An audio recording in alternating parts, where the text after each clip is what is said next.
Hello.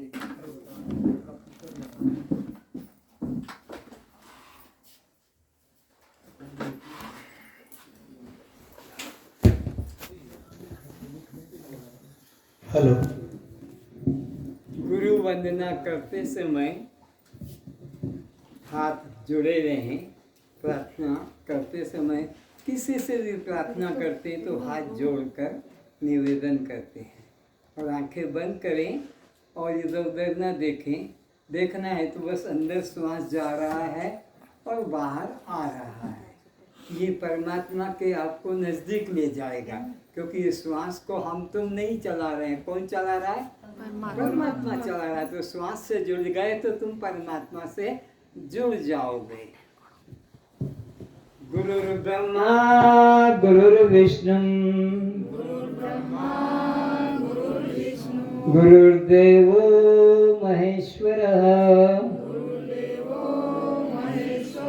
गुरु साक्षात् परम ब्रह्म तस्मै श्री गुरुवे नमः। अज्ञानतिमिरान्धस्य ज्ञानाञ्जनशलाकया तस्मै श्री गुरुवे नमः। ध्यानमूलं गुरुर्मूर्ति पूजामूलं गुरुपदम् मंत्रमूलं गुरुर्वाक्यम् मोक्षमूलं गुरुकृपा असतो मा सद्गमय तमसो मा ज्योतिर्गमय मृत्युर्मामृतं गमय।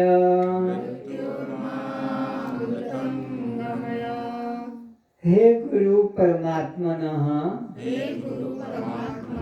आप हमें परमात्मा के नाम पर जो भ्रांतियां चल रही है, अंधविश्वास चल रहा है, मताग्रह हो रहा है, संप्रदाय बन चुके हैं, उनसे मुक्ति दिलाकर परमात्मा का इसी देह मंदिर में चैतन्य रूप से, आत्मा रूप से, दृष्टा रूप से, साक्षी रूप से अनुभव कराने की कृपा करें। आप हमें अज्ञान अंधकार से निकालकर अज्ञान में भटकते हुए, ठोकर खाते हुए दुखी जीवों को ज्ञान की ज्योति में, ज्ञान के प्रकाश में भय से हटाकर निर्भय बनाने की कृपा करें। आप हमें इस जन्म मृत्यु के चक्र से हटाकर इसी में विद्यमान, इसी में छिपे हुए अमृत आत्मा का अनुभव कराने की कृपा करें। ओम शांति शांति शांति।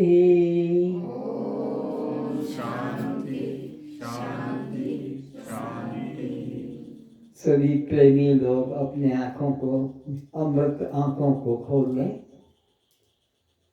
सबके चरणों में मेरा प्रणाम।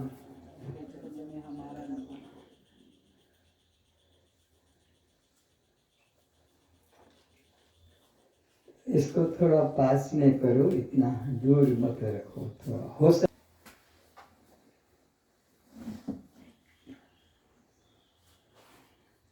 इसमें लंबी कथा है, आप आगे आ जाओ, आगे भाई के साथ में।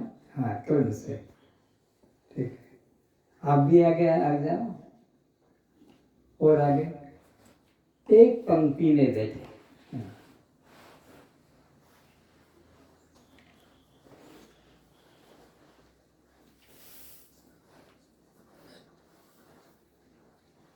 आप जड़ हैं,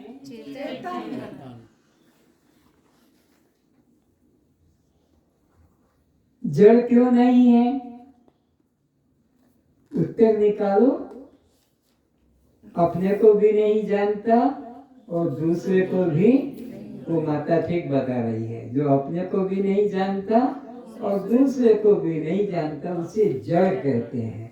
आप चैतन्य हैं। आप क्या है? क्योंकि आप सबको जानते हैं। ये सूर्य को भी जानते हैं कि बादलों में छुप गया है, अब प्रकट हो गया। चंद्रमा को भी जानते हैं, अभी अष्टमी है, अभी पूर्णिमा है, अभी अमावस्या है। सर्दी गर्मी को भी जानते हैं। जानते कि नहीं जानते? तो ये एक मुर्दा जान पाएगा? नहीं। बोलो नहीं। क्या उत्तर है? गर्दन तो हिला दो। अरे मुर्दा जान पाएगा? नहीं। देखो ये आदमी कितना जिद्दी टाइप का है, गर्दन भी नहीं हिला पाता कि नहीं, इतना तो बोलो। वो जड़ है। वो क्या है? जड़। ये भी जड़ है, क्योंकि गर्दन भी हिलती नहीं, बोली भी निकलती नहीं। हम जड़ है कि चेतन है? चेतन है। और परमात्मा पत्थर की मूर्ति है, मिट्टी की मूर्ति है, चैतन्य मूर्ति। और वो कहाँ बैठा है? हृदय में बैठा है। अगर वो अंदर ना होता तो तुम यहाँ आ पाते? यहाँ से जा पाओगे? मुर्दा ना आता है ना मुर्दा। तो हम चैतन्य है, पक्का करो। ये शरीर मुर्दा है, ये शरीर जड़ है, इसमें रोग है, इसका रोग जाता है। हम तो इसको जानने वाले थे, इसे लेकर आए हैं। हम लेकर आए, हम नहीं आए हैं। हम तो आकाश की तरह हरि व्यापक सर्वत्र समान विद्यमान है। हम बद्रीनाथ, केदारनाथ, रामेश्वर, जगन्नाथ, वृंदावन, अयोध्या, ये कौन लेके जाएगा? ये जीव 84 में भटक रहा है। अंतर समय ना जीव का और परमात्मा का। परमात्मा अचल है और जीव चल है। ये 84 में कौन भटकता है? शरीर तो ये कहीं मर जाएगा, यही जन्मा है, यही मर जाएगा। चाहे तो जमीन में डाल दोगे, चाहे तो नदी में डाल दोगे, चाहे तो आप जंगल में छोड़ दोगे, ये सही के तो होगा दे। लेकिन मैं आकर 4,84,000 जोनि भ्रमत यह जीव, ये जीव नहीं है, ये तो जड़ है। इस तरह से विचार करना है। तो आप शव हैं? शिव है। बोलो शिव है। क्यों शिव का अपने को मानते हो, शव क्यों नहीं मानते हो? शव तो कर जाता है, जल जाता है, सूख जाता है, भीग जाता है। कौन? ये शरीर, ये शव है, किंतु मैं शिव हूँ। अगर मैं कर जाता, जल जाता, तो 84 लाख में कौन जाता? अगर मैं जला दिया जाता गांव वालों के द्वारा, घर वालों के द्वारा, तो फिर तो मैं कहीं जाइए, मिट्टी में मिल जाता। तो मिट्टी में, जो मिट्टी से बना है, मिट्टी में मिल जाता है। अन्न खाते हैं, वो भी मिट्टी से निकलता है। फिर तो मिट्टी से निकला, मिट्टी से जिंदा है, और फिर मरकर मिट्टी में मिल जाता है। तो आप अनात्मा की आत्मा है। आप अनात्मा क्यों नहीं है? अनात्मा होता तो कटता, जलता, मरता, दिखता, सूखता। लेकिन मैं तो इससे पृथक हूँ, क्योंकि 84 लाख योनियों में जा रहा हूँ। तो जाने वाला और आने वाला जीव है। आकाश आता जाता, पवन सब तरफ उड़ता है, पवन, लेकिन मैं तो आकाश की तरह हूं, ये जीव पवन की तरह है। ये असली भजन है, ये असली चिंतन है, दो से अलग अलग पहचान करना। ये कब होगा? बिनु सत्संग विवेक न होई। ये ज्ञान कहाँ मिलेगा? ये बाहर के कथाओं में नहीं मिलेगा, बाहर के तीर्थों में नहीं मिलेगा, मंदिरों में नहीं मिलेगा। ये ज्ञान तो सत्संग में मिलेगा। और सत्संग किसे कहते हैं? जहाँ सत्य की अनुभूति करा दी जाए, सत्य का अनुभव करा दिया जाए। ये ढोलक बजाना, तबले बजाना, हारमोनियम बजाना, मंजीरे बजाना, शंख पुराना, कीर्तन, ये सत्संग नहीं है। सत्संग में जाने की सीढ़ी है, इस सीढ़ी से हम चल सकेंगे। लेकिन यही अटक के बैठ गए तो आगे का पैर नहीं उठाया तो फिर वहीं रह जाएंगे। बिनु सत्संग विवेक न होई। कब मिलेगा? राम कृपा, भगवान की कृपा, अंतर्यामी की कृपा, परमात्मा की कृपा। राम कृपा बिना सुलभ न सोई। वो सुलभ नहीं होता है, वो परमात्मा की कृपा से। भैया थोड़ा इधर हो जाओ, तुम दिख नहीं पाते हो पूरा, थोड़ा उधर हो जाओ, चेयर को थोड़ा सा, बस हो गया इतना। मैं सबको देखना चाहता हूँ, सबके अंदर ये सत्य का प्रवेश हो सके, कोई किसी से छिपे नहीं। तो विवेक किसे कहते हैं? सत्संग में जाओगे तो बिनु सत्संग विवेक न होई। तो अब आप यहाँ आकर बैठे हैं तो आपके अंदर क्या जगना चाहिए? विवेक जगना चाहिए। तो विवेक कैसे कहते हैं? कैसे विवेक जगता है? दो मिली वस्तुओं में अलग अलग पहचान, पृथक पृथक ज्ञान हो जाए कि यह तो बंधन रूप है और यह मुक्ति रूप है, यह तो दुख रूप है, यह आनंद रूप है, यह तो अनात्मा है, यह आत्मा है, यह जड़ है, यह चेतन है। ऐसा ये शव है और ये ऐसा अलग अलग ज्ञान हो जाए। और इसके लिए बाहर जाने की जरूरत नहीं है। जो पिंड में है, नोट करो, जो पिंड में वही ब्रह्मांड में है। जो पिंड में शरीर में है वही ब्रह्मांड में है। ब्रह्मांड में कुछ अलग नहीं है, पिंड ही ब्रह्मांड, और ब्रह्मांड में जो है वो इस पिंड में है। तो जिसने इसमें ज्ञान नहीं किया नजदीक में, वो दूर में नहीं खोज सकेगा। जिसने जो पास से पास है, शरीर का पास से पास है और बाकी सब दूर से दूर, दूर से दूर। तो जो पिंड में है वही ब्रह्मांड में है। तो इसमें अगर ज्ञान कर लिया तो हरि व्यापक सर्वत्र, फिर वो परमात्मा तुमको सब में अनुभव आने लगेगा। परमात्मा एक देश में बद्रीनाथ में है तो रामेश्वर में नहीं, रामेश्वर में तो जगन्नाथ में नहीं है। तो ये सब मूर्तियां है, दृश्य है। नोट करो, जो दृश्य है वो एक देशी होता है, जो दृश्य होता है वह एक देशी होता है, दृष्टा सर्वदेशी होता है।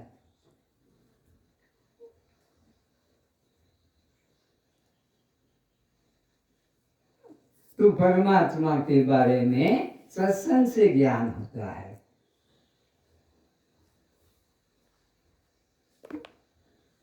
तो मैं जड़ों की चेतन हूं। अब मैं करके बोल रहा हूं, सब अपने अपने को कहे, मैं अपने अपने मिला, मैं जड़ों की चेतन। बोलो, क्यों चेतन हूं? मैं सबको जानता हूं और मुझे कोई जानता तो सबके शरीर है। तो शरीर तो जड़ है, वो तो जानेगा, चेतन ही जानेगा। आप सबको जानते हैं तो इसलिए आप चेतन हैं और आप शिव स्वरूप आत्मा है। लेकिन भूल क्या हो गई हमारी? ये मुर्दे को हमने अपना जान लिया। श्रद्धा कहाँ है? यहाँ ये मुर्दों का गांव। भजन ध्यान से सुनो और बोलोगे, एक सब बोलेंगे। हाँ, रुक रुक के बोलो। साधो ये मुर्दों का गाँव, साधो ये मुर्दों का गांव, साधो ये मुर्दों का गाँव, साधो ये मुर्दों का गाँव, साधो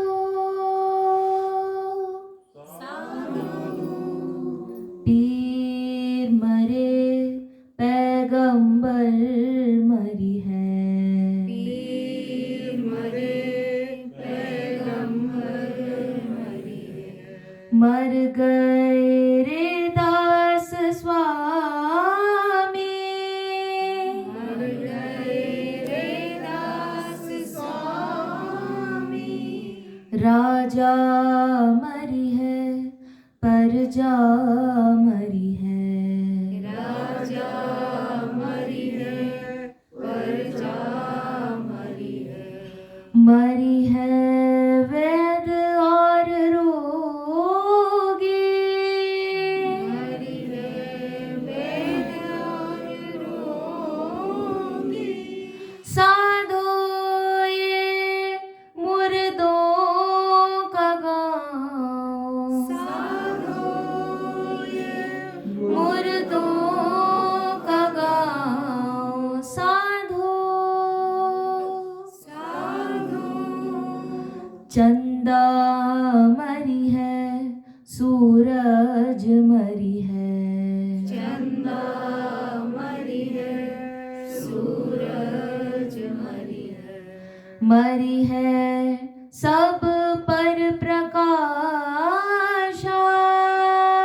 मरी है सब पर प्रकाशा, 14 भुवन के चौधरी मरी है, 14 भुवन के चौधरी मरी है, इन्हों की क्या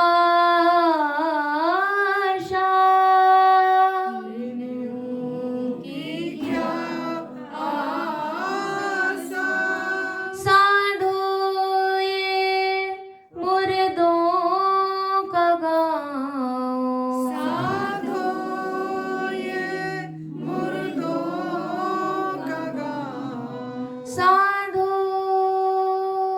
साधो गुरु मरी है शिष्य भी मरी है, गुरु मरी है शिष्य भी मरी है, मर गए राम और कृष्ण, मर गए राम और कृष्ण, गोरख मर गए मछेंद्र मर गए, गोरख मर गए मछेंद्र मर गए, मर गए शंकराचार्य,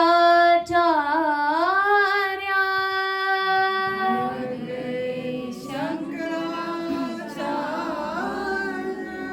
साधो ये मुर्दों का गाँव, साधो ये मुर्दों का गाँव, साधो साधो जोगी मरी है भोगी मरी है, जोगी मरी है भोगी मरी है, मरी है 184, मरी है 184, ब्रह्मा मर गए विष्णु मर गए, ब्रह्मा मर गए विष्णु मर गए, मर गए शंकर ध्याने,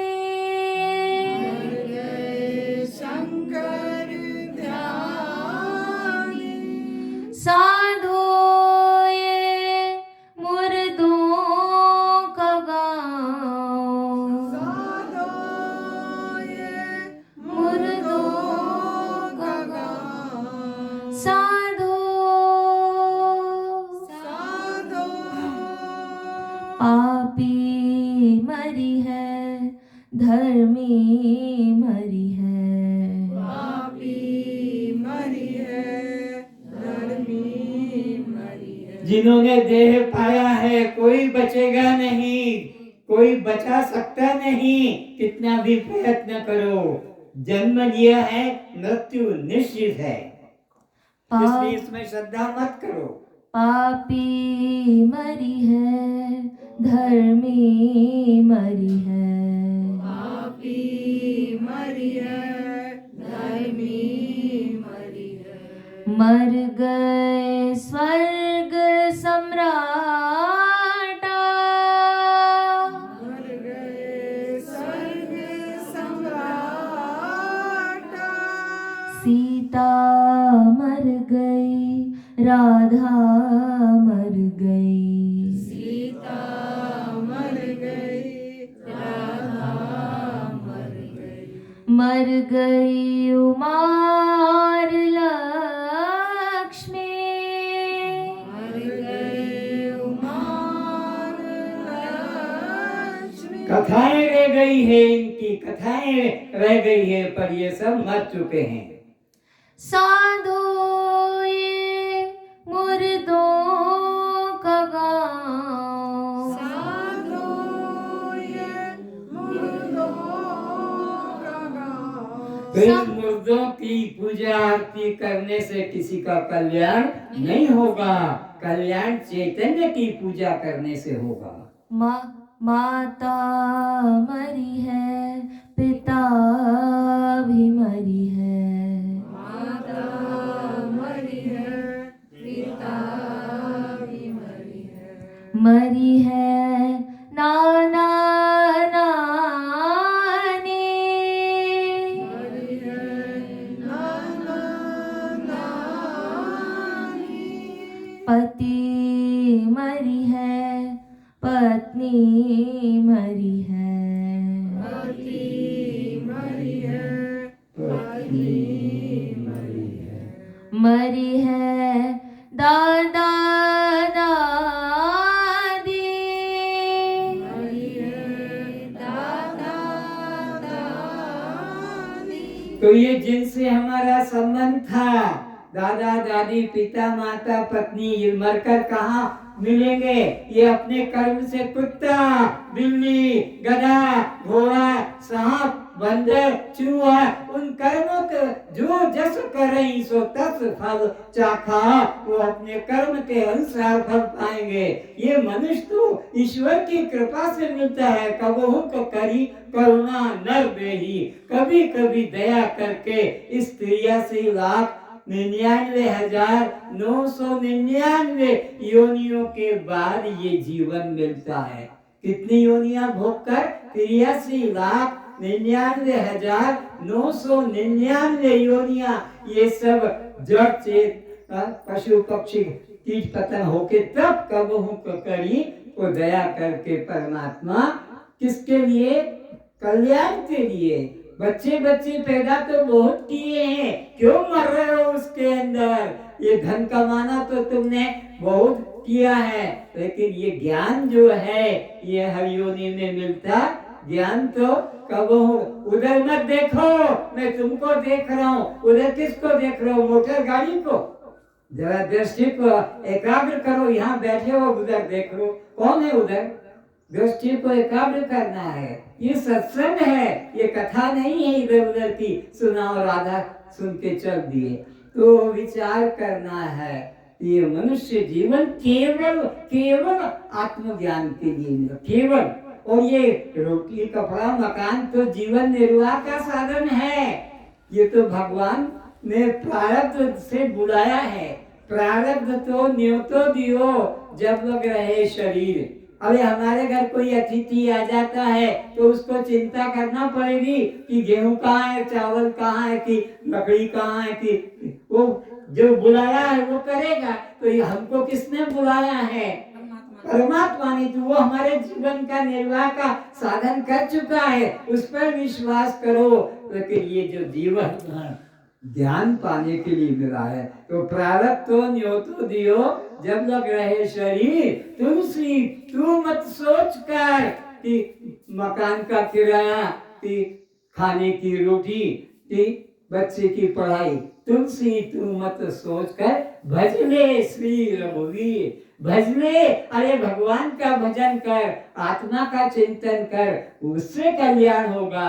ये जगत के चिंतन से कल्याण नहीं होगा। तुम स्वस्थ होकर यहाँ से जा रहे हो, चले गए, लेकिन इससे क्या कल्याण होगा? राम का जब देह छूट गया, कृष्ण का छूट गया, और इसी तरह हनुमान का, सीता का, राधा का, सबका देह छूट गया, तो तुम क्या इसी से कल्याण पाओगे? अब ये स्वस्थ शरीर यहाँ से मिला भजन करने के लिए। किसके लिए मिला? भजन करो ज्यादा से ज्यादा, तो ये तुम्हारा यहाँ आना भी सार्थक हो गया। तुम्हारी यहाँ सेवा जो कर रहे हैं उनकी सेवा भी सार्थक हो गई।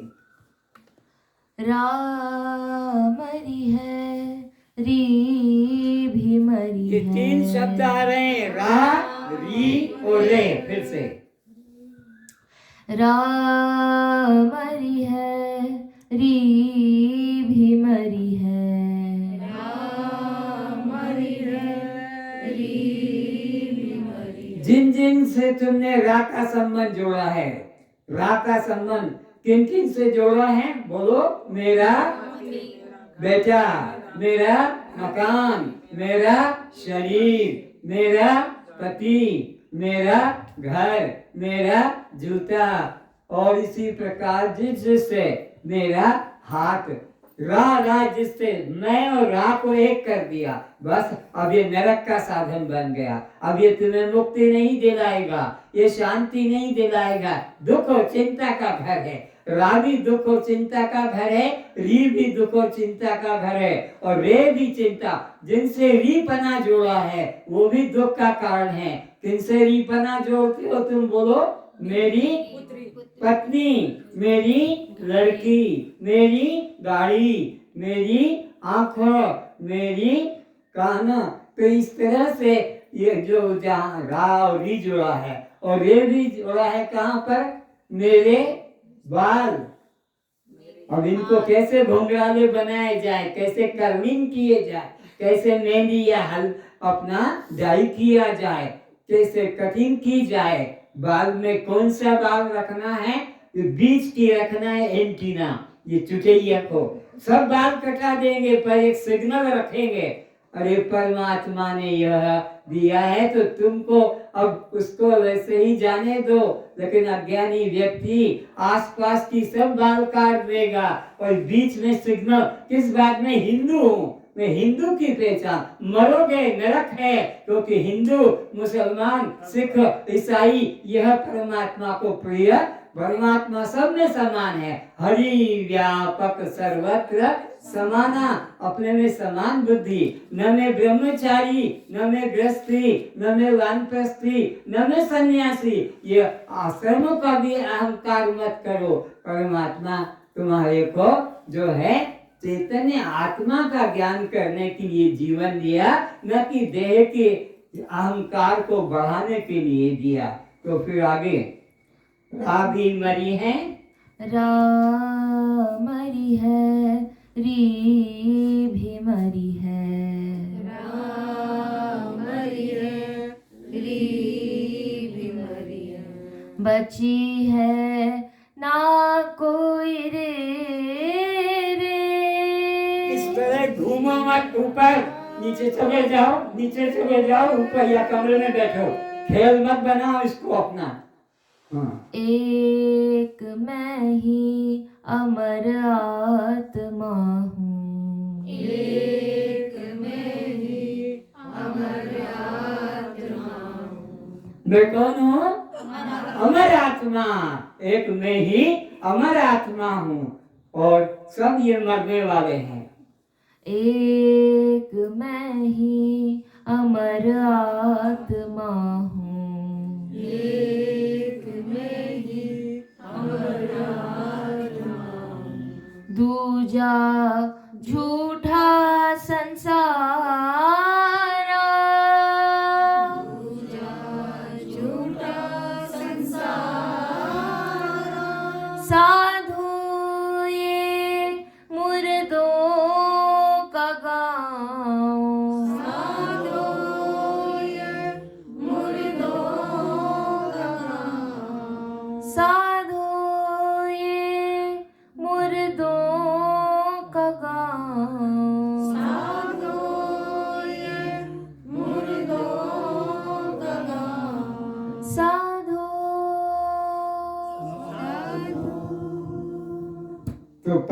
परमात्मा ने हमें यह जो मानव जीवन दिया है, कब हुक, सब समय नहीं, कब हुक करी करुणा नर देही, ये नर देह हमको दिया है केवल परमात्मा का, केवल आत्मा का भजन करने के लिए। और ये पेट भरना तो पशु भी करते हैं। आहार, निद्रा और भय और मैथुन, ये 4 काम पशुओं के हो रहे हैं। आहार करना, निद्रा करना, भयभीत रहना और बच्चे पैदा करना। और तुमने मनुष्य जीवन पर कर भी आहार की चिंता है, निद्रा और भय और मैथुन। तो तुम में और पशु में कोई अंतर? उधर कुत्ता सो रहा है, गाय सो रही है और इधर हम सो रहे हैं। पशु में हमने क्या अंतर पड़ गया? ये ज्ञान पाने से मनुष्य कहलाएगा। और सत्संग में लेट के दिखा रहे हैं तो हम किसके बराबर हैं? बोलो, सो रहे हैं सत्संग में तो किसके बराबर हैं? पशु के बराबर। वो 4 टांग वाले हैं और हम 2 टांग वाले। तो सत्संग में कभी नींद लेना नहीं चाहिए। सत्य में तो लोगों को बांध रख के और अपना आंखों पे लगा लेते ताकि नींद आंखें बंद ना हो। तो भगवान ने मनुष्य जीवन दिया है, इसका कल्याण करें। अब विचार करते हैं।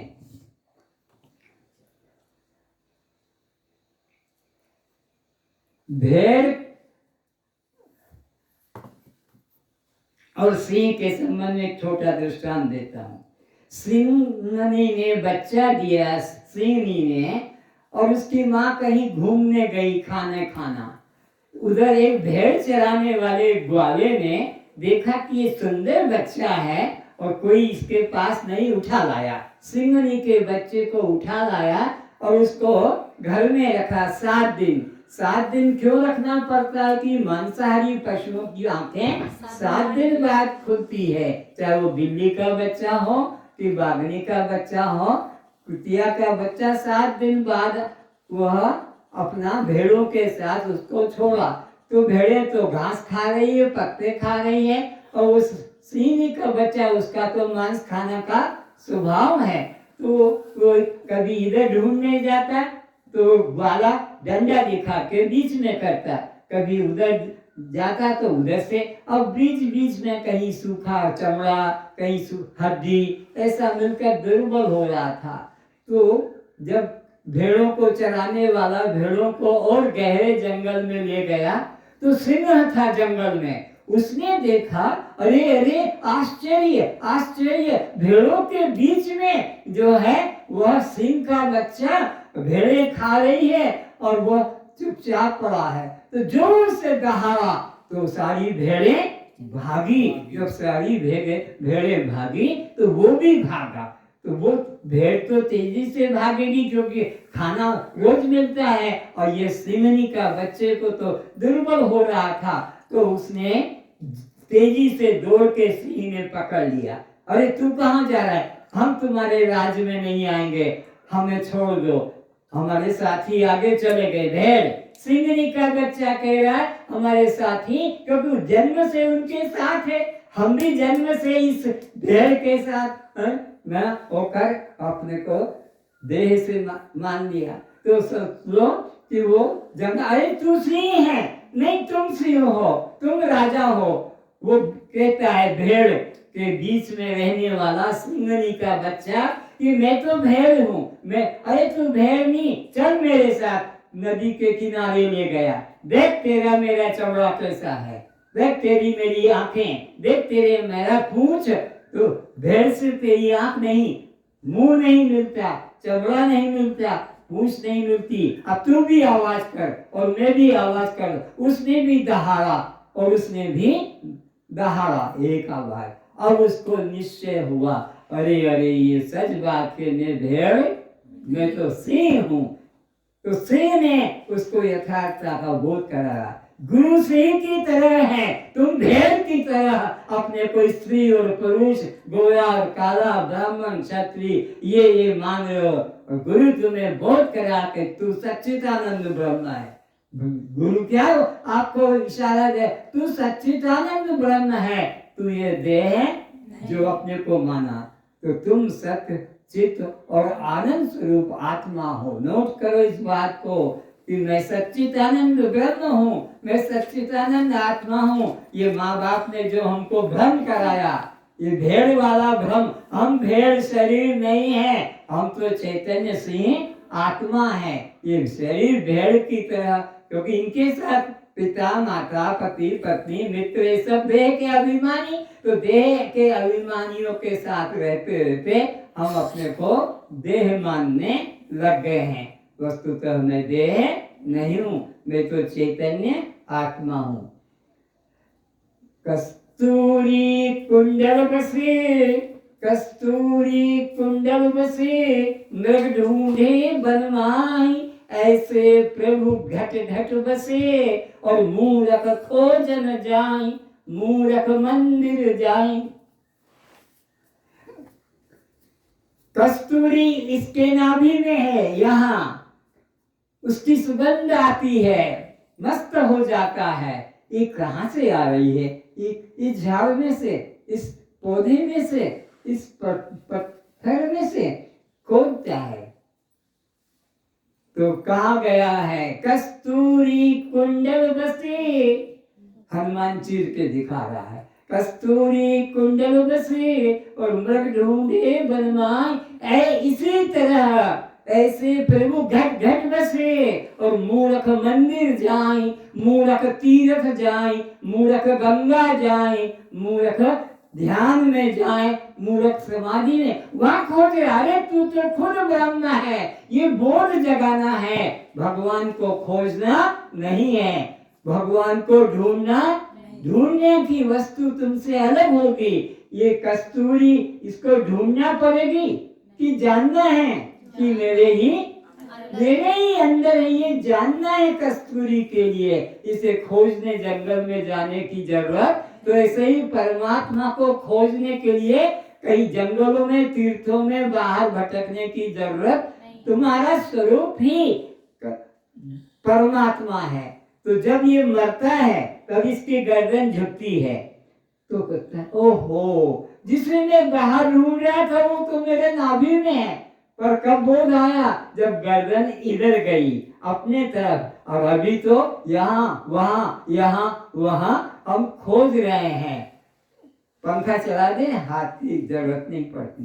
तो कहने का मतलब है कि परमात्मा सबके हृदय मंदिर में बैठा है। ये संत कबीरदास जी का कहना है कि कस्तूरी कुंडल बसे, मृग ढूंढे बनमाई, ऐसे एज इट इज। इसी तरह घट घट में है मेरा साईया, सुनी सेज न कोई। एक भी पापी, हत्यारा, चोर, डाकू, कुत्ता, बिल्ली कोई खाली नहीं। तो वो नहीं रहेगा तो कुत्ता चल नहीं पाएगा, कि डाकू डाका नहीं मार पाएगा, कि पापी पाप कर नहीं पाएगा। वो सब में है, वो कभी तुम्हारे कर्मों को देखता। कर्म का फल तुम भोगोगे, कर्मों का फल तुम भोगोगे, उसको चिंता नहीं कि तुमने क्या हत्या की है। इस तरह से अपने अंदर ही उस परमात्मा का अनुभव करना है। तो परमात्मा सच्चिदानंद स्वरूप कौन है? मैं हूँ। अब तुम सत कैसे हो ये पक्का करो। सत कैसे हो? जवाब दो। मैं तीनों कालों में रहता हूँ। सत किसे कहते हैं? जो तीनों कालों में। तो तुम तीन काल में हो। पिछले शरीर में भी थे, इस शरीर में भी हो, और आगे के शरीर में भी रहोगे। तो पिछले शरीर में ये शरीर नहीं था, और अगले शरीर में ये शरीर, ये तो नष्ट हो जाएगा, जलकर खत्म हो जाएगा। लेकिन तुम पिछले शरीर में भी हो, इस शरीर में भी हो, और आगे शरीर में भी हो। इसी प्रकार तीन और जगह देखो। बाल्यकाल में भी तुम हो, युवा काल में भी तुम हो, और वृद्ध काल में भी तुम हो। तुम नहीं बदले, शरीर बदला। बाल्यकाल का अलग शरीर है, जवानी का शरीर अलग है, और बुढ़ापे का शरीर अलग है। चलने वाला शरीर और ये पड़ा रहने वाला शरीर, मैं, ये तो शरीर की अवस्था है, पर मैं तो इसको देख रहा हूँ। बाल्यकाल को भी मैंने देखा, जवानी को भी देखा, और मैं इस रोग अवस्था को, पागलपन की अवस्था को, मूल अवस्था को भी मैं देख रहा हूँ। तो मैं सत्य हूँ कि असत हूँ, सत हूँ। तो ऐसे जानो, इस शरीर को लेकर तुम कभी भी कल्याण को प्राप्त, इस निष्ठा को, शरीर में रहकर ज्ञान पाना है। ज्ञान पाने के लिए परमात्मा ने ये शरीर दिया है। बच्चे बच्ची पैदा करना, पेट भरना, भयभीत रहना, ये तो सब हो चुका। हर योनि में यही किया है। इसलिए इस शरीर में आकर ही हमें निश्चय करना है। तो आप सत हो कि असत हैं? सत्य है। बोलो, हम सत हैं। तो आप जड़ हो कि चेतन हो? चेतन हो। आप दृश्य हो कि दृष्टा हो? दृष्टा है। आप आत्मा हो कि आत्मा हो? आप पर प्रकाश हो कि स्वयं प्रकाश हो? स्वयं प्रकाश किसे कहते हैं? जो सबको प्रकाशित करता है और उसे कोई प्रकाशित नहीं करता है। सूर्य हमको जो लग रहा है, लेकिन सूर्य को भी हम प्रकाशित करते हैं। अभी उदय हुआ, अब अस्त होने जा रहा है, लेकिन हम तो सदा नित्य रहते हैं। एक जितेंद्रिय राजकुमार अपने घर से शिकार के लिए गया। ध्यान से सुनना। सारे जंगल में भटकते भटकते अंधेरा हो गया। अब कुछ रास्ता भी नहीं दिख रहा है और कोई पशु भी नहीं दिख रहा है, हत्यारा। तो क्या करता? एक जगह एक दूर से दीपक जलता दिख रहा था, जैसे हम रात को यहाँ से देखते हैं। तो वो उस रास्ते में घोड़ा मोड़ा और चला और पहुंच गया। एक साधु का आश्रम था। आश्रम में जाकर दरवाजा खटखटाया तो खोला। भाई क्या बात है? बोले मैं आज रात को तुम्हारे यहाँ आश्रम में रहूंगा। बोले मैं तुमको कैसे रहने दूं? पता नहीं तुम मेरे घर के सामान बर्तनों को उठाकर भाग जाओ, तुम चोरी कर लो। बोले मैं राजकुमार हूँ, पास में जितेंद्री नगर है, वहां से आया हूँ। जितेंद्री नगर से आया हूँ और मैं यहाँ रहूंगा, सुबह चला जाऊंगा। सन्यासी ने जगह दे दी, आसन दे दिया, खाने को दे दिया और उससे पूछा कि तुम्हारा पिता का नाम क्या है? बोले जितेंद्रिय। तुम्हारी माँ का नाम? वो भी जितेंद्रिय है। हाँ। पत्नी है? हाँ। क्या नाम है? जितेंद्रिय। पुत्र है तुम्हारा? बोले है। क्या नाम है? जितेंद्रिय। अच्छा, तो सोचा रात को तो सोने देगा इसको, अभी मैं भगा दूंगा तो कोई इसको खा देगा, ये तो जंगल है घोर।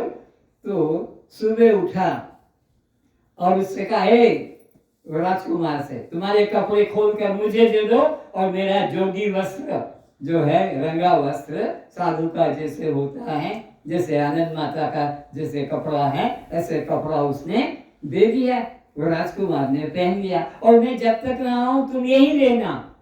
तुम्हारा नाम क्या है? जितेंद्रिय।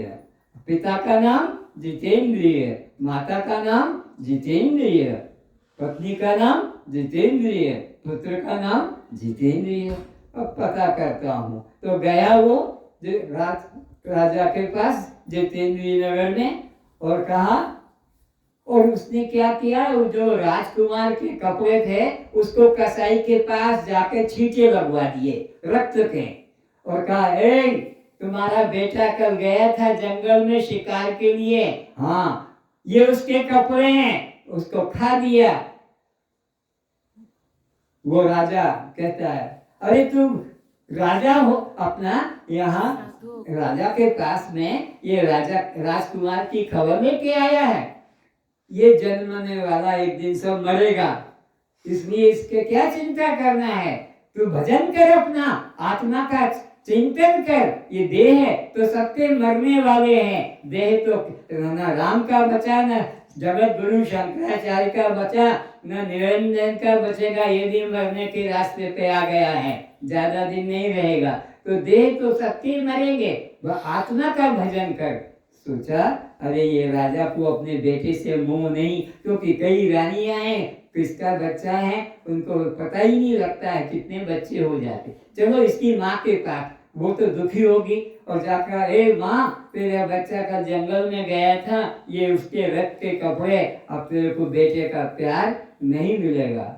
वो कहती, माता अरे सन्यासी, ये शरीर तो धर्मशाला है, इसमें लोग आकर ठहरते हैं और अपना अपना चले जाते हैं। वो भी एक था, चला गया।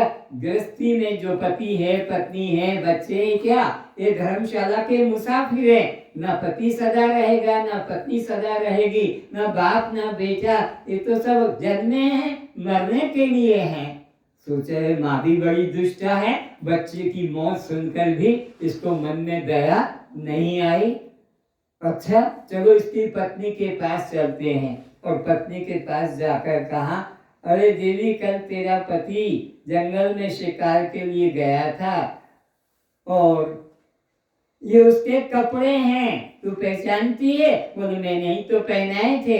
अरे वो बाघ ने जंगल में उसको खा दिया, ये रक्त के कपड़े। तो वो कहती है, अरे सन्यासी, तूने अपना सब भजन छोड़ के और ये इस नश्वर शरीर की बात लेकर आया है। ऐसे तो कई जन्मों में कई पत्नी बने और कई पति बने हैं, सबको छोड़ दिया जाता है। इस तरह से याद करो कि यह शरीर जो है यह हमारा वास्तविक स्वरूप नहीं है, हम इससे अलग हैं। जैसे समझा रही है वो राजकुमारी पत्नी उसकी, नदी में पानी बह रहा है और उसमें से हमने क्या देखा कि एक झाड़ बहता जा रहा, झाड़, और बहते बहते उसी पानी के प्रवाह में दूसरा झाड़ उसमें अटक गया, मिल गया।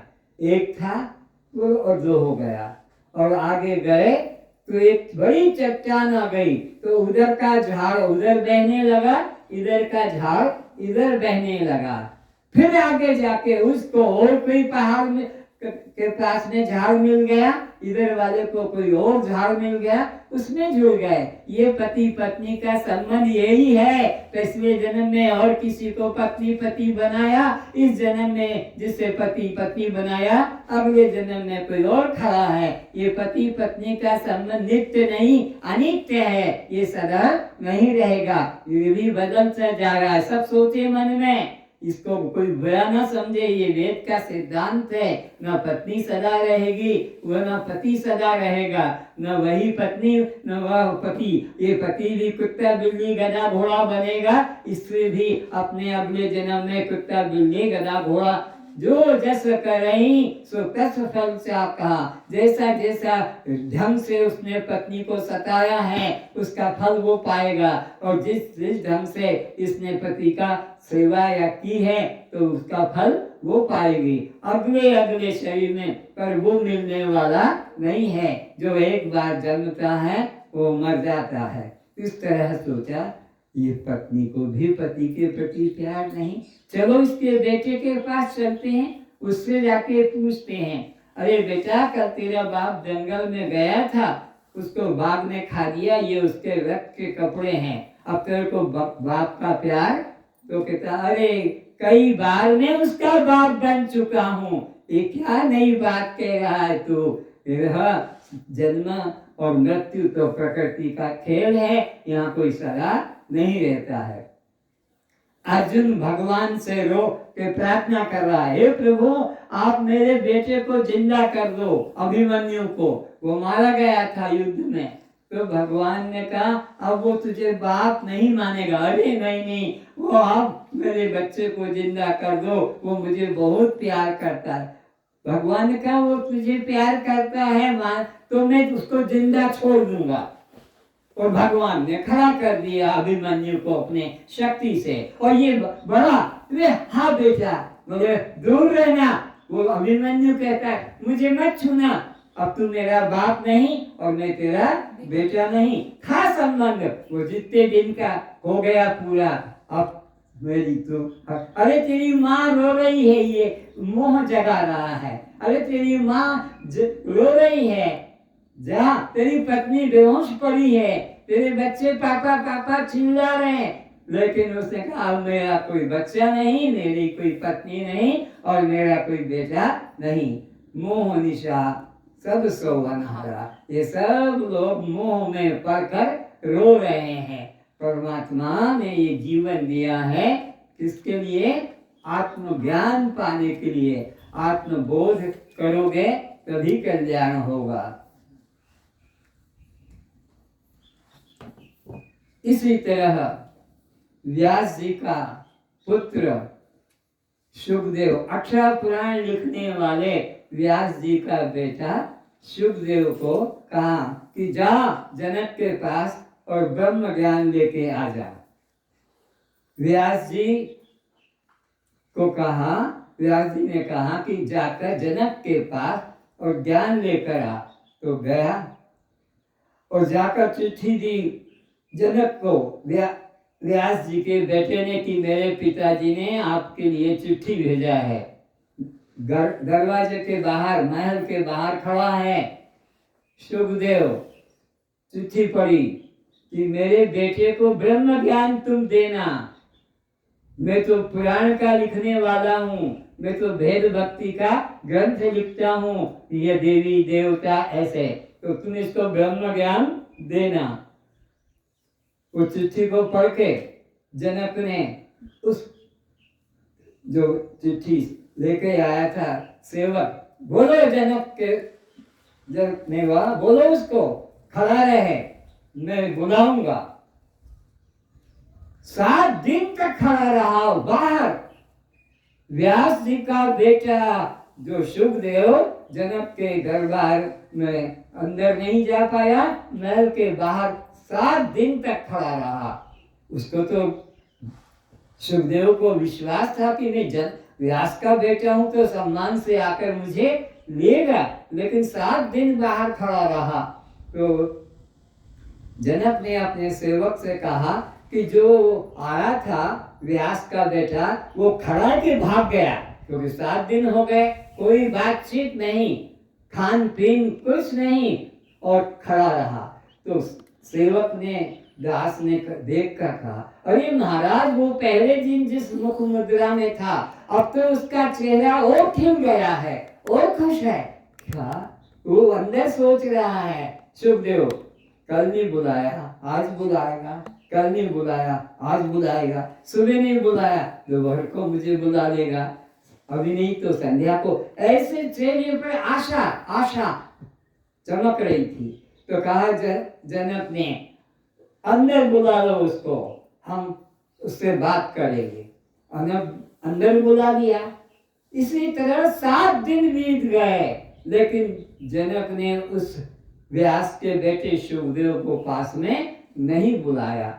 और फिर अपने मंत्री को कहा, अरे वो जो व्यास का बेटा शुकदेव आया था वो भाग गया कि वहीं पर है, और अगर है तो उसकी मुख मुद्रा। तो जाकर मंत्री ने देखा कि वो जो अंदर आया था उस वक्त जैसा उसके चेहरे की कांति थी अब तो उससे भी ज्यादा बढ़ रही है। बोलो महाराज वो तो अंदर आने के दिन से अब और चेहरा चमक रहा है। क्या कि अब बाहर से अंदर आ गया तो जरूर बुलाया है तो मेरे को मिलेगा।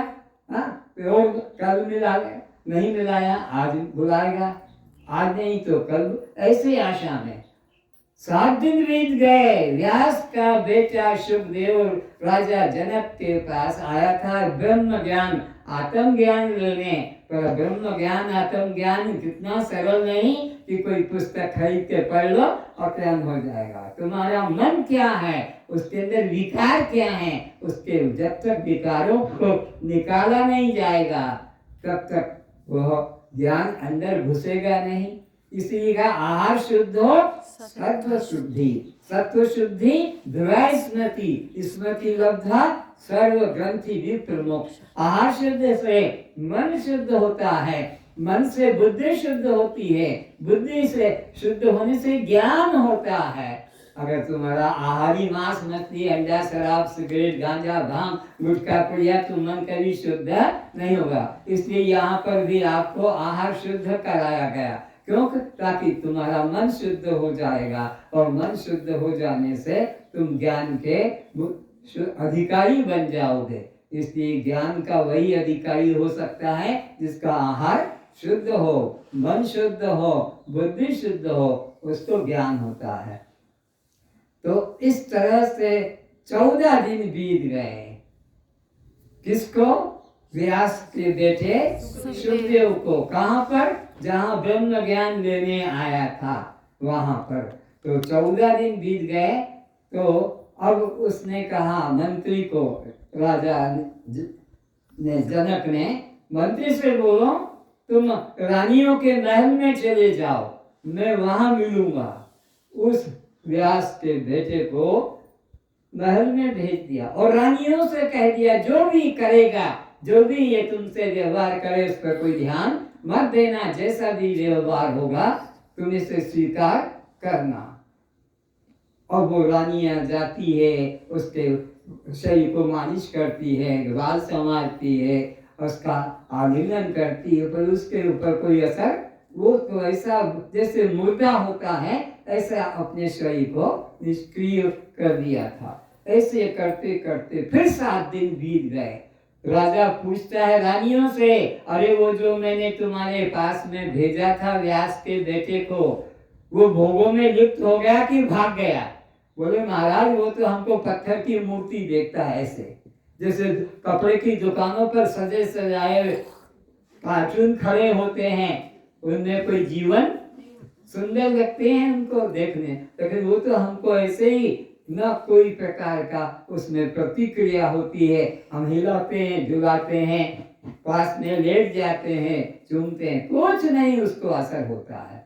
तब उसने, जनक ने उससे कहा कि मैं तुमसे कल मिलूंगा।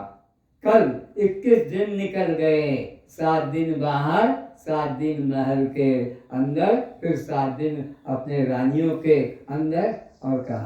और कहा दूध जाकर ये दूध का कटोरा लो और तुम इस मंत्री के साथ जाओ और देखो तुम मेरा वैभव, कितनी रानियां, उनके महल को देखो, कितने जो है यह शस्त्र के भंडार देखो, कितने कितने प्रकार के मैंने किया है सुबह से लेकर, और दूध की बूंद नहीं गिरना चाहिए। दूध का कटोरा दिया और तुम मंत्री से कहा रानियों से भी मिलाओ, मेरे सब खजाने से मिलाओ, शस्त्रों से मिलाओ, मेरे घुड़सवारों में कैसे कैसे घोड़े हैं उनसे मिलाओ, सब सैनिकों से मिलाओ। वो सबको मिलाया मिलाया मिलाया और आकर राजा के सामने खड़ा कर दिया। और जनक ने पूछा क्या देखा मेरे कैसे घोड़े हैं, कैसी रानियां हैं, कैसा खजाना है, कैसा शस्त्रालय है? बोलो मुझे कुछ पता नहीं है। अरे क्यों रे, इसको तूने दिखाया नहीं? महाराज एक एक रानी के पास, एक एक खजाने में, एक एक शस्त्रालय में, एक घोड़ों में दिखाया। क्यों रे, तू आंख बंद रखा था? नहीं, मेरा तो ध्यान इसमें था कि दूध की बूंद गिर न जाए, और दूध की बूंद गिरेगी तो तेरे को गर्दन काट दी जाएगी। एकाग्रता, तो ये ब्रह्म ज्ञान इस तरह की वस्तु है। भोगों में, तुम्हारा संसार में, परिवार में, दुकान धंधे में अगर मन फंसा रहा तो ये ब्रह्म ज्ञान नहीं। निर्मल मन जन सो मोहि पावा, मन में कोई विषय की मलिनता, निर्मल मन, न संसार में, न पत्नी में, न पति में, न बच्चों में, न खजाने में, सब से मन हट जाए और शुद्ध खाली हो जाए तो उसमें प्रतिबिंब पड़ता। गंदे दर्पण में कोई प्रतिबिंब साफ पड़ता? पहले हमको दर्पण को साफ करना पड़ता है, तब उसमें रूप दिखाई पड़ता है। तो ये परमात्मा का ज्ञान पाने के लिए आपको मन को निर्मल करना। परमात्मा बाहर नहीं है, मंदिर में, तीर्थ में, जंगल में, परमात्मा तो यहीं पर बैठा हुआ है। इसलिए परमात्मा को अंतर्यामी कहा। राम हुआ सब अंतर्यामी, वो सबके अंदर में ही बैठा है। ये गीता सारी यही शिक्षा देती है। ये नहीं कहती कि मंदिर में है, ये नहीं कहती गीता की तीर्थ में है, ये नहीं कहता है कि वह कहीं आकाश में है। तो हमसे पृथक परमात्मा नहीं है, इस तरह से निश्चय करना है। कैसा है परमात्मा का मिलन? एक झाड़ पर, वृक्ष पर दो पक्षी, ऊपर एक पक्षी और एक नीचे पक्षी, दो डाल। ऊपर की डाल पर बैठा है जो देख रहा है, नीचे की डाल वाला खा रहा है। तो नीचे की डाल वाला ये जीव है जो कर्म करके फल भोगता है, और वो देखने वाला एक ही वृक्ष पर। तो ये एक देह वृक्ष है, इसमें एक देखने वाला है और एक भोगने वाला है। देखने वाला कस्तवम, दृष्टा साक्षी ये तुम हो, परमात्मा रूप, आत्मा रूप, जो ओमनीसियर, केवल देखने वाला, और ये भोगने वाला जीव है। ये 84 में भटकता है। तो किसको 84 में जाना पड़ेगा? ये जीव को। ये शरीर तो यही जला दिया जाएगा, चाहे बीमार रहे, रोगी रहे कि स्वस्थ रहे। और स्वस्थ होना किसे कहते हैं? नोट करो, स्वस्थ होना और परस्थ होना, ये दो अवस्था है। स्व में स्थित होने का नाम, आत्मा में मैं आत्मा हूँ, ये भाव करना स्वस्थ होना है। ये देह स्वस्थ होना नहीं, देह निरोगी हो जाएगा, देह रोगी हो जाएगा, लेकिन ये स्वस्थ होना, स्व में स्थित होने का नाम स्वस्थ होना है। और देह भाव में स्वस्थ हो गया तो तुम रोगी हो, तुम रोगी हो। देह स्वस्थ हो गया, मैं स्वस्थ हो गया, रोगी हो। जब तुम देह से अपने को अलग जानोगे, तब तुम स्व में स्थित, आत्म भाव में स्थित, दृष्टा भाव में स्थित, ब्रह्म भाव में स्थित, ये स्वस्थ होना है। और देह से अपने को एक कर लिया तो ये परस्थ होना, ये पर है, देह पर है, मैं स्व हूँ, इसलिए मैं इससे अलग हूँ।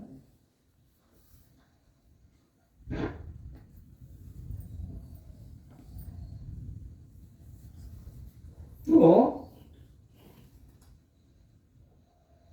अब राजा जनक ने उसको बोध करा दिया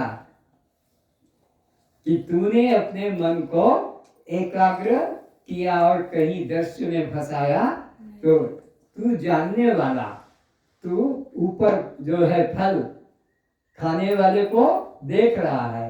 तो कौन खाने वाला है तुम्हारे अंदर? मन। अच्छा बुरा, खट्टा मीठा कड़वा, वो देखता है। तुम उसको जानने वाले हो कि ये मेरे मन को अच्छा, ये मेरे मन को। तो दो हो गए ना, मैं और मेरा, मेरे बेटे को, मेरी पत्नी को। तो मैं अलग हूँ, बेटा अलग है, पत्नी अलग है। तो ऐसे ही मेरा देह स्वस्थ है नहीं, ये रोगी है। जब तक जन्मा है, इसके अंदर रोग है। नोट करो रोग को, देह का जन्मना और मरना ये एक रोग है। जवान बालक बूढ़ा होना ये रोग अवस्था है। नाम और रूप यह देह के विकार है।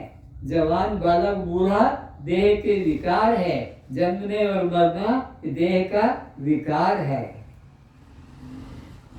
नाम रूप उपाधि विकार है। मैं कौन हूँ? जानने वाला। बस मैं केवल जानने वाला हूँ। देह का जन्म हुआ है, जवानी है, बुढ़ापा है, रोग है, रोग आया है, रोग कब हुआ, रोग पूरा चला गया, पर मैं अपना जानने वाला सदा आत्म भाव में स्थित रहता हूँ, दृष्टा भाव में स्थित रहता हूँ।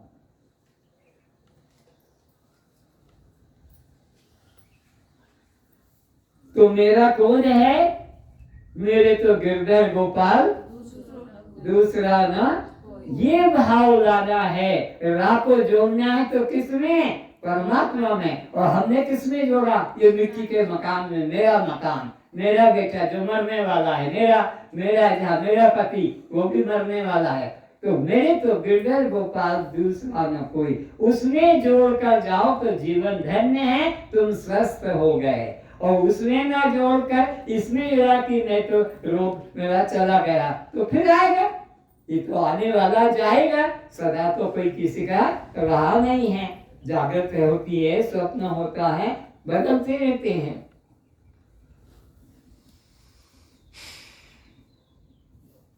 तो मैं कब सोता हूँ बोलो तो?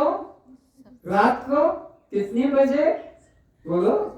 9 बजे 10 बजे, अरे तुम सदा सो रहे हो, अभी भी सो रहे हो। देखो ना वो सामने दिखा रहा भाई कि देखो अभी भी सो रहा है।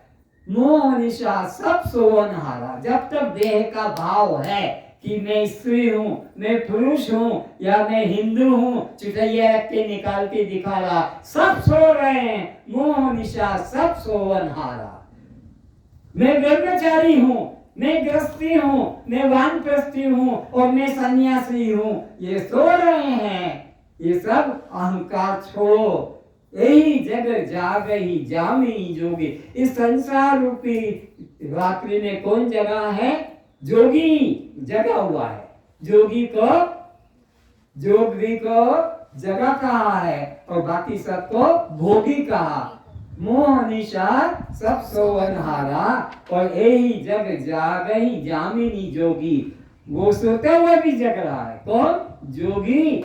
सोता हुआ भी, ये नहीं कि वो रात दिन जगता ही रहेगा सही से। अरे देने में भाव है तो देखो उठ के बैठ गया, तो ये जग रहा है।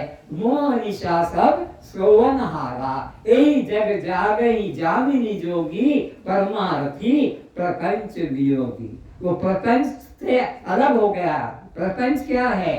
आकाश, वायु, तेज, जल, पृथ्वी, ये 5। इधर से भी हमारा शरीर बना है प्रपंच। इसमें 5 कर्मेंद्रिय है, 5 ज्ञानेंद्रिय है और 5 प्राण है और अंतःकरण। ये सब से मैं अलग हूँ, ये सबसे मैं अलग हूँ।